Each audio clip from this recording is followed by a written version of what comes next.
সকাল সকাল ঘুম থেকে উঠে রেডি হচ্ছি, আমাকে দেখেই পাপা কাদু করছে, তাই একটু আদর করেই বেরিয়ে পড়লাম দেশের বাড়ির উদ্দেশ্যে।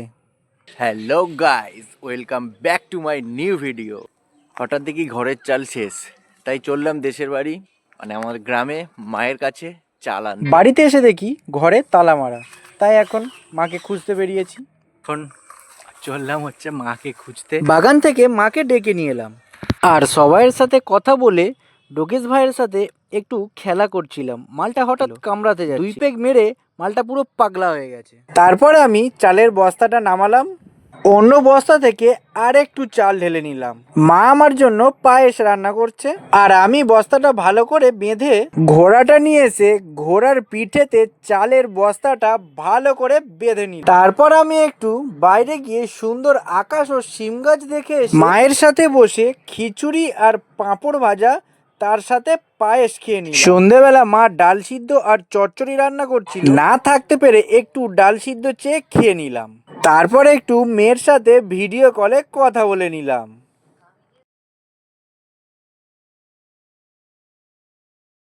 একটু ঝরঝরে মুড়ি খেয়ে রাতের বেলা আমি আর মা একসাথে ভাত খেয়ে নিলাম।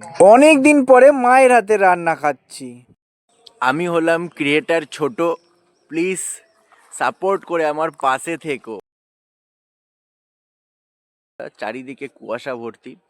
কালকে এসছি, চাল নিয়েছি, মা যেতে দেয়নি, বললো আজ রাতটুকু থেকে যা, কালকে যাবি। তাই সকাল সকাল উঠে গেছি। গ্রামের সুন্দর কুয়াশা পড়া দৃশ্যটা আমি দেখছি, তোমাদেরকেও দেখাচ্ছি।